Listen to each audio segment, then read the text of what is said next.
नमस्कार, मैं हूं विनय सिंह। आपका बहुत बहुत स्वागत है। झारखंड में खाद्यान्न वाली नीति को लेकर अब राजनीति बड़ी हो चुकी है।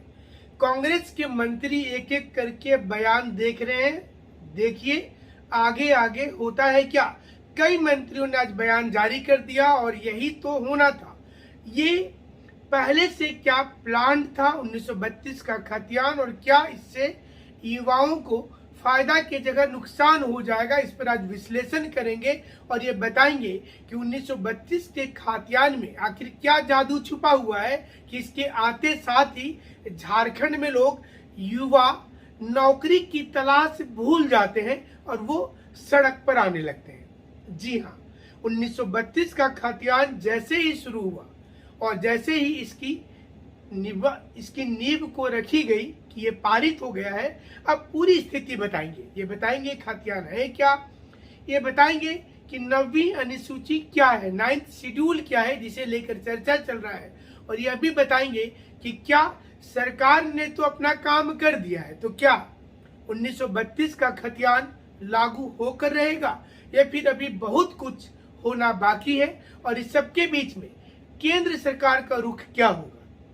क्या वो पार्लियामेंट से बिल पास करके इसे 9th शेड्यूल में डाल देगी, और क्या आने वाले समय में सरकार के अंदर कोई परिवर्तन होगा, क्या झारखंड में दो अलग अलग पार्टियों का फिर से सरकार बन जाएगा। ये बहुत महत्वपूर्ण चीज को बताने जा रहे हैं। गणित कुछ ऐसा है जिसमें कांग्रेस सबसे ज्यादा दिक्कत में है, क्योंकि कांग्रेस का वोट बैंक अर्बन एरिया में है, जेएमएम का परंपरागत वोट रूरल एरिया में रहा है।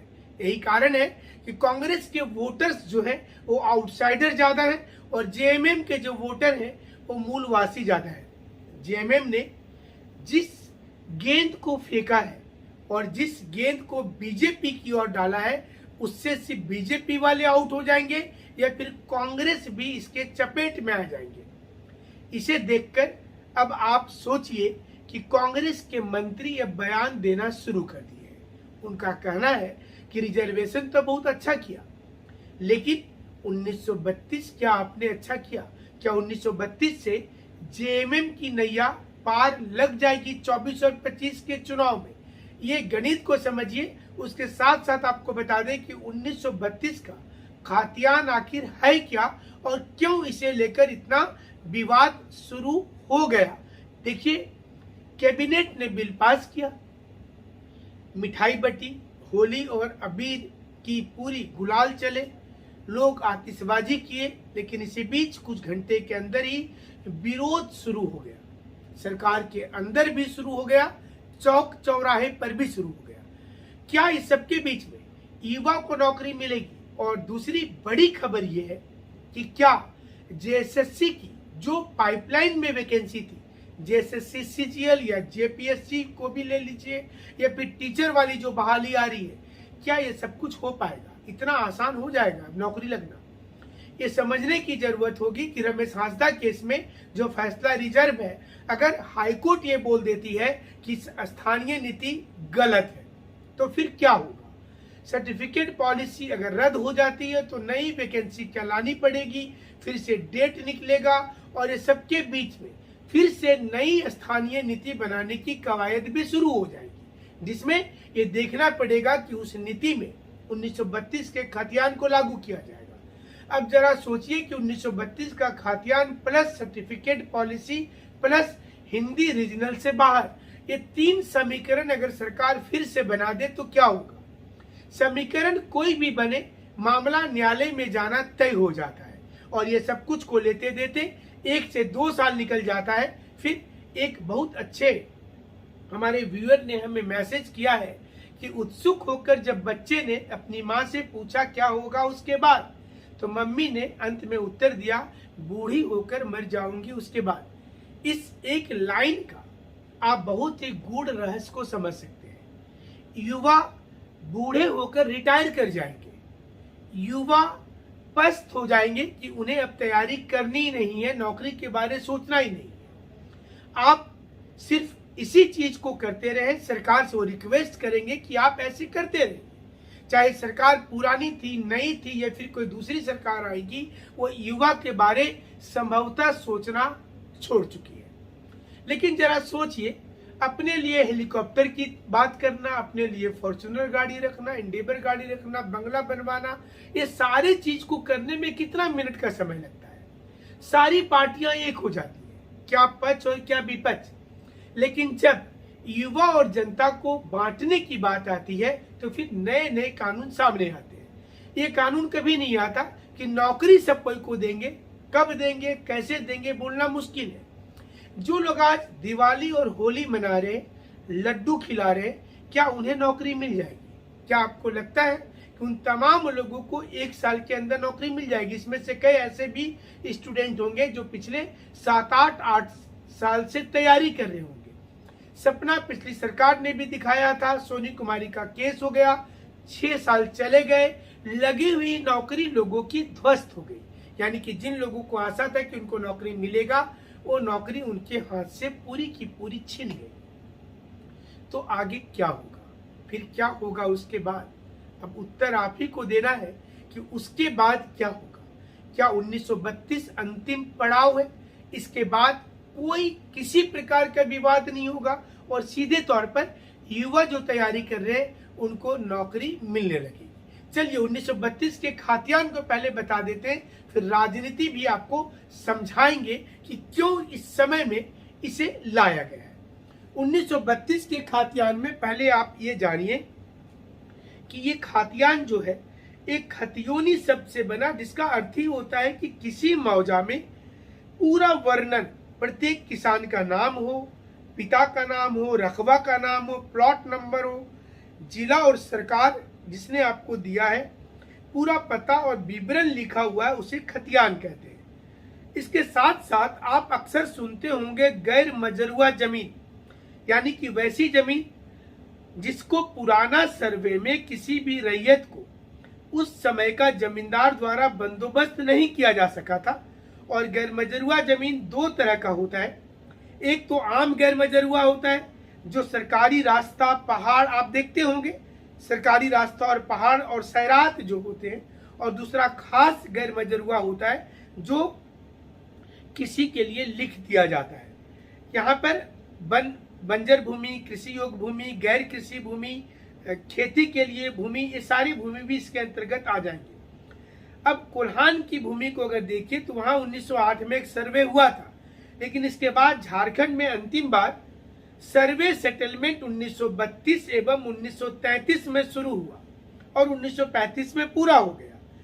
कुछ जिला में 1938 में और कहीं कहीं पर 1995 तक ये काम चलता रहा। कई जिले में 1870 में, 1878 में, 1879 में, गुमला में तो 1975 में सर्वे शुरू हुआ, जो अभी तक चल ही रहा है। ऐसे में सवाल ये उठता है कि 1932 का खातियान आखिर है क्या? यानी कि सीधे तौर पर भूमि के सर्वे की रिपोर्ट से ये जुड़ा हुआ है, जिसमें आदिवासी समाज 1932 की खतियान की बात करता है। इसके साथ साथ झारखंड के मूलवासी भी इसी मांग को करते रहे। झारखंड में 1972 से लेकर 1982 तक का भी सर्वे हुआ था। उस समय तत्कालीन बिहार ने इस सर्वे को रद्द कर दिया था छोटानागपुर क्षेत्र में। इसके बाद 1932 का सर्वे लागू हो चुका। अब सवाल ये उठता है कि क्या इसके पहले कोई सर्वे हुआ था? तो उसकी कोई विस्तृत रिपोर्ट नहीं है, लेकिन एक सर्वे 1960 और 1964 की जानकारी मिलता है। अब यहाँ पर सवाल ये उठता है कि जब सर्वे हो चुका था तो फिर अभी दिक्कत क्या हो रही है? 1932 का ये पुराना डिमांड है। 1932 का खतियान का मतलब ये हो गया कि आपकी वंशावली चेक की जाएगी। आपके पास अगर जमीन है और वो जमीन की आप मालिक हैं, तो आपकी जो पुरानी पीढ़ी थी, जो पीढ़ी आपकी 1932 के समय में रही होगी, क्या उस समय उसमें जिक्र है, उस जमीन के कागजात में क्या आपकी किसी पीढ़ी का जिक्र है, चाहे वो तीसरा, चौथा या 5वां पीढ़ी रहा हो? और यही कारण है कि जो पुरानी सरकार थी उन्होंने 1985 को सर्वे सेटलमेंट का आधार बना दिया था कि 1985 के बाद से जो लोग झारखंड में रह रहे हैं वो झारखंडी और यहाँ के स्थानीय कहे जाएंगे। अगर स्थानीयता तय हो जाता है तो इसके बाद तृतीय और चतुर्थ वर्ग की नौकरी में प्राथमिकता देना शुरू हो जाता है। यही कारण है कि यहाँ के मूलवासी और आदिवासियों की बहुत पुरानी मांग है कि 1932 का डोमिसाइल को आपको लागू करना पड़ेगा। तो क्या सर्टिफिकेट वाली पॉलिसी रद्द हो जाएगी जो हाईकोर्ट ने पिछली अपने सुनवाई के दौरान जब बोला था, और क्या इसके बाद नए सिरे से 1932 का खतियानी नीति आएगी? आज हमने देखा कई आदिवासी जन परिषद और आदिवासी संघ भी इसका विरोध शुरू कर दिए। इसका क्या कारण है? बहुत से आदिवासी समुदाय का कहना है कि वो काफी पहले से यानी कि 1908 से है, लेकिन उनकी जमीन उनके नाम से नहीं है और उनके पास कागज भी इसका कुछ भी रिकॉर्ड नहीं है। ऐसे में उनका क्या होगा? सवाल तो यही था। सरकार भी यही चाहती होगी संभवतः कि नौकरी देना ही नहीं पड़े, क्योंकि हर सरकार का 24 से 25%, खास करके झारखंड में अगर देखा जाए तो 24 से 25% पैसा सैलरी में और पेंशन बहाल करने में चला जाता है। कोई गवर्नमेंट क्यों चाहेगी कि उसकी पूरी बजट का 25% पैसा जो होगा वो वेतन देने में चला जाए? लिहाजा हर राज्य की सरकार, सिर्फ झारखंड ही नहीं, हर राज्य की सरकार ये चाहती है कि वह नौकरी देने के नाम पर लोगों को लंबा खींचे, यानी कि जितना देर से नौकरी लगेगा आप उतना कम वर्ष तक नौकरी करेंगे। और अधिकांश लोग 30-35 वर्ष के जब हो जाएंगे तो अपनी बिजनेस के बारे में सोचना शुरू कर देंगे और सोचेंगे कुछ और काम कर लिया जाए, नौकरी में बहुत दिक्कत की बात होती है। इतना हौसला किसके पास रहता होगा कि गांव से वो शहर आए, रूम लेकर के पढ़ाई करे, कोचिंग इंस्टीट्यूट का फीस जमा करे, किताब एनर्जी लगा दे और उसके बाद पता चले कि मामला कोर्ट में चला गया है। तो क्या जेएसएससी की तमाम नियुक्ति पर क्या इसका असर पड़ जाएगा? फिलहाल में अगर आप इसका उत्तर पूछेंगे तो पुरानी जो पुरानी सिस्टम थी, सर्टिफिकेट वाली सिस्टम, अगर हाईकोर्ट इस पर रोक नहीं लगाती है तो कोई असर नहीं बनेगा, क्योंकि वो पुरानी सिस्टम चली आ रही है। कैबिनेट ने इसे आज पास किया है। लेकिन सवाल ये भी उठता है यहाँ पर कि अगर हाईकोर्ट पुरानी व्यवस्था पर रोक लगा देती है तब क्या होगा? ऐसे में सरकार के लिए चुनौती हो जाएगी और सरकार नए सिरे से फिर से 1932 के खातियान पर एक स्थानीय नीति बनाएगी। ये सोनी कुमारी और रमेश हांसदा वाले दोनों केस से अलग एक तीसरा केस होगा, और ये इसलिए हो जाएगा कि जब आप सोचिए कि जब कुछ डिस्ट्रिक्ट को रिजर्व किया गया था तो सोनी कुमारी का केस हो गया, रमेश हांसदा का केस इसलिए हुआ था कि जिसमें स्थानीय नीति में एक किया गया था कि आपको झारखंड से ही मैट्रिक और इंटर की पढ़ाई करनी चाहिए। इसमें कोई गलत चीज नहीं था, लेकिन इसके बावजूद केस हुआ क्योंकि सरकार ने यह तय कर लिया कि सिर्फ 1% आदमी ही झारखंड से पढ़ाई करेंगे, 99% लोग किसी भी राज्य में जाकर के पढ़ सकते हैं। वहीं सुप्रीम कोर्ट में अभी भी ईडब्ल्यूएस के रिजर्वेशन पर बहस चल रहा। सुप्रीम कोर्ट ने यह स्पष्ट कर दिया था इंदिरा साहनी के केस में कि किसी भी हालत में 50% से अधिक नौकरी में आरक्षण मत दीजिए, लेकिन 10% का ईडब्ल्यूएस आरक्षण क्या सही है? इसे लेकर यूपीएससी के पिछले 2 परीक्षा को आधार बनाते हुए केस किया गया है। सुप्रीम कोर्ट ने पिछली जजमेंट के समय में कहा था कि यूपीएससी इस गलत की है और ये violation of Indira Sahni case है। फिलहाल ये मामला फिर से सुप्रीम कोर्ट में चला गया है, लेकिन अब सवाल ये उठता है कि 1932 के साथ 77% का रिजर्वेशन क्या वास्तविक रूप से सरकार के मन में था? सरकार के मन में जो कुछ भी रहा हो, लेकिन फिलहाल आजसू का जो मेजर वोट बैंक था महतो, उसे साधने की पूरी कोशिश की गई है। महतो अब खुश है और उन्हें लगता है कि 77% में उन्हें काफी लाभ इसका मिल जाएगा। वहीं ईडब्ल्यूएस का आरक्षण पहले से मिल चुका है। अब सवाल ये उठता है कि इस पर सुप्रीम कोर्ट क्या बोलेगी या हाई कोर्ट क्या बोलेगी। उसके पहले 1932 के खतियान पर जैसे ही मामला चला जाएगा हाई कोर्ट, तो फिर हाई कोर्ट में बहस शुरू हो जाएगी। ऐसे में सब मिलाकर अगर देखें तो निकट भविष्य में जेएसएससी वाली सारी नियुक्ति फंस सकती है। जो लोग भी इस आस में बैठे थे और जो आज बहुत खुश हैं या फिर वो दुखी हैं, इस चीज को समझना होगा कि नौकरी कब मिलेगी। यानी जब आप वैकेंसी भरेंगे, और वैकेंसी भरेंगे उसके बाद जेएसएससी को हरी झंडी मिलनी चाहिए कि आप नियमों के मुताबिक परीक्षा ले लीजिए। अब आप देखिए, जितना जोर शोर से जेएसएससी तैयारी कर रही थी, उतना जोर शोर से सरकार तैयारी नहीं कर रही थी। सरकार को पता था कि रमेश हांसदा मामले में आखिर आगे चल करके क्या होगा। आपको नहीं लगता है कि विधि विभाग है, अटॉर्नी जनरल केंद्र में है तो राज्य में भी एडवोकेट जनरल होते हैं, कानून विशेषज्ञ की बड़ी टीम होती है, एक एक डेट के 26 लाख 30 लाख वाले महंगे वकील होते हैं। क्या ये नहीं बताते होंगे कि जो कानून आप बना रहे हैं वो विधि सम्मत नहीं हो सकता, violation of the supreme court judgment हो सकता है? सब कुछ बोलते होंगे, लेकिन सरकार की अपनी अलग अलग शतरंज की बिसात होती है, जहां पर हर कोई अपना चाल चाहता है। और इस चाल में पियादे कौन होते हैं? आम जनता होती है, स्टूडेंट होते हैं। राजा और मंत्री एक दूसरे को बचाने में लगे रहते हैं, और वही चीज इस समय में हो रहा है। कानून बनते जा रहा है, दिन पार होता जा रहा है, साल निकलता जा रहा है, स्टूडेंट इंतजार में खड़े हैं कि वो तैयारी कब करेंगे।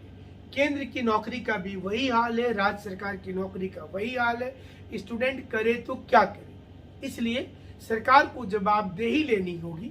1932 का खतियान अगर आपने लागू कर ही दिया है तो नौकरी भी जल्दी से दे दीजिए। आप जरा सोचिए कि वर्षों से टीचर परीक्षा का इंतजार कर रहे छात्र छात्राओं पर क्या बीतेगी। वो तो खुशी खुशी फॉर्म भर रहे हैं, तैयारी भी शुरू कर दी है, कोचिंग इंस्टीट्यूट की चांदी ही चांदी है, लेकिन लगता है कि वैकेंसी पूरा हो पाएगा? ये बड़ा सवाल है। जेएसएससी पर भी देख लीजिए और जेपीएससी पर भी देख लीजिए। हालांकि जेपीएससी आने में थोड़ा वक्त लगेगा, लेकिन ये समझना होगा कि इस प्रकार की स्थानीयता नीति का किसी भी कमीशन लेवल के परीक्षा पर ज्यादा प्रभाव नहीं पड़ता है, लेकिन जेएसएससी की सारी नियुक्ति पर पड़ना लाजमी है। और इन दिनों जब सरकार में रह रहे 2-3 पार्टी के लोग ही बाहर आकर के विरोध में बोलने लगे। आपने 24 घंटा के अंदर देखा होगा कांग्रेस के नेता और मंत्रियों का बयान। शाम के समय में जो नेता कल तक लड्डू खा रहे थे और लड्डू बांट रहे थे, 24 घंटे के बाद अपने अपने विधानसभा क्षेत्र में आने के बाद उनके बयान बदलते हुए दिखाई दिए। उन्होंने कह दिया कि इतना आसान थोड़े है, आगे आगे देखिए होता है क्या। कई मंत्रियों का बयान आ गया। तो फिर चलिए आगे आगे देखते ही हैं कि होता है क्या, कितने लोगों को नौकरी मिल जाती है। और सरकार के मन में अगर ईमानदारी होगी तो नौकरी हमें लगता है कि आपको जरूर मिल जाएगा। हमारे साथ आप इसी प्रकार से जुड़े रहिएगा और ये देखना पड़ेगा कि पार्लियामेंट क्या इसे पास करने के बाद 9th शेड्यूल में डाल देगी। अब आपको लगेगा कि 9th शेड्यूल है क्या।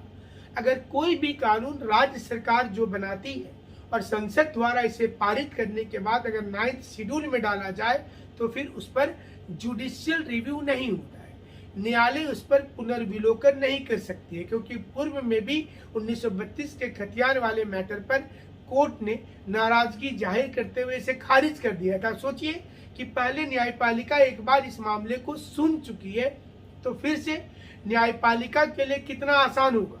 लेकिन यही मुद्दे को अगर पारित करने के बाद पार्लियामेंट से इसको 9th शेड्यूल में अगर रखा जाएगा तो फिर ऐसे में इस पर न्यायपालिका जुडिशियल रिव्यू नहीं कर सकती है और ये कानून बन जाएगा। अब यहाँ पर ये देखना पड़ेगा कि बीजेपी की नई चाल क्या होगी। ये तो वर्तमान सरकार ने झारखंड में चला है, उसने बैकफुट पर डाला है विपक्ष को, लेकिन क्या बीजेपी इसे पारित करके आगे 9th शेड्यूल में डालेगी या फिर वह कांग्रेस का इंतजार करेगी कि कांग्रेस के जो एमएलए सरकार के साथ है और जो मंत्री उनके साथ है, क्या कहीं ना कहीं उन मंत्रियों के वोट बैंक पर भी असर पड़ जाएगा और क्या ये छिटक कर दूसरी पार्टी की ओर चले जाएंगे। ये सबके बीच में सरकार की एकता का क्या होगा। रायपुर में आपने बहुत मस्ती देखा होगा विधायकों का, लेकिन क्या वो रायपुर वाली मस्ती अब सारे लोगों की एक साथ रह पाएगी। चलिए देखते हैं आगे आगे होता है क्या। हमारे साथ आप जुड़े रहिएगा। जुड़ने के लिए शुक्रिया, धन्यवाद।